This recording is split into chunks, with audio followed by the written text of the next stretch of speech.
গান্ধী ময়দানে সবাই বক্তৃতা দিয়ে পেলাম হাজার হাজার মানুষের হাততালি আর পুষ্পমাল্য। সকলে আমাকে জানে সমাজ সেবক অনিমেষ মৃত্যুর উপরে। তারা জানে না এই অনিমেষ মৃত্যুর ব্যাকগ্রাউন্ডে নিহত আছে সমাজ বিরোধী কার্যকলাপ। বাবা বাবা কিছু বলবে জয়ন্ত? এই ভাবছি অর্পণাকে নিয়ে একটু দেশের বাড়িতে যাব। তা নিশ্চয় যাবেই। মনে করেছি দেশের বাড়ি থেকে যাতায়াত করবো। তুমি যা ভালো বুঝবে সেটাই করবে, কিন্তু অর্পণাকে একটু জিজ্ঞাসা। অর্পণাকে জিজ্ঞেস করার কোনো প্রয়োজন মনে করি না। সে যখন আমার স্ত্রী, সে আমার কথায় শুনবে এটাই আশা করি। তুমি যা ভালো বুঝবে সেটাই করবে, কিন্তু অর্পণা মা আমার একটু বাঁচান। এই শহরের পরিবেশের মধ্যে মানুষ হয়েছে, হয়তো নিজেকে সে বাড়িতে মানিয়ে নিতে পারবে না। তাহলে তাহলে এই শহরে একটা ধরন্ত ব্যক্তির সঙ্গে বিয়ে দিলেই তো পারতেন, তা তো হয়তো অর্পণা সুখী হতো।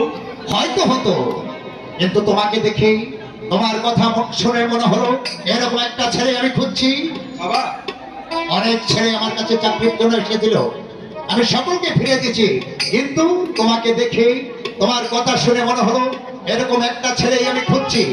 আমি রানীবাবুকে ধরেই তোমাকে প্রবে ছাড়ি দিয়েই আমি অর্পণাকে তোমার হাতে তুলে দিয়েছি। আপনার দলতে আগামী প্রফেসর টি চৌধুরী, এ কথা আমি কোনোদিন বুঝতে পারবো না বাবা। সুখী হও বাবা, তুমি সুখী হও। বাবা এখন আমি একটু মার্কেটে যাচ্ছি। বেশি একটা পোশাক বেশি রাত করো না, অর্পণা মা হয়তো আবার একটু চিন্তা করতে পারে। না না, আমি তাড়াতাড়ি ফিরবো। ছেলে তো নয় সোনার চাপ। আজকের দিনে এরকম একটা ছেলেকে 50,000 টাকা পণ না দিলেও পাওয়া যেত না। আপনি বিলে পয়সায় এক কিস্তিমাত আর বিনে বসায় আর কত কিস্তিমাত করবেন অবিনাশ বাবু? তুমি আছো এখানে কেন আসতে পারি না? এই অসময়ে আপনার কাছে আসতে সময় আরো সময় আছে নাকি? কি বলবে বলো? মাস তো শেষ, টাকা দিন। টাকা এখন পাবে না। কেন টাকা পাবো না? এ মাসে কিছুই মাল দাওনি। এ মাসে মাল দেয়নি ঠিকই, কিন্তু এর আগের মাসে তো আপনাকে ডাবল মাল দিয়েছি, কিন্তু মাইনার টাকা তো আপনি ডাবল দেননি। তুমি আমার মাইনে করা গুন্ডা বেশি দিয়েছো, সেটা আমি দেখবো না। মাইনে করে গুন্ডা যখন, তখন ভালো মনে মালের টাকা দেবেন।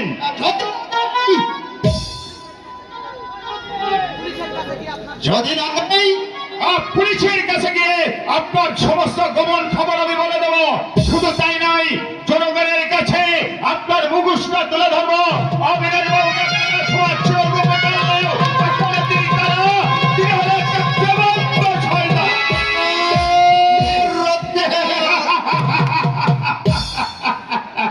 আপনার চোখ লাগানে আমি অনেক সহ্য করেছি অবিনাশ বাবু, কিন্তু গান নয়। এবার আমি দাবানল হয়ে জ্বলবো, হয়তো বাঁচবো, না হয় মরবো। সেদিনের সেই দুর্যোগের কথা ভুলে গেছো রত্নকর। সেদিন আমি না থাকলে ওই ডাস্টবিনের পাশে পড়ে পড়ে থাকতে।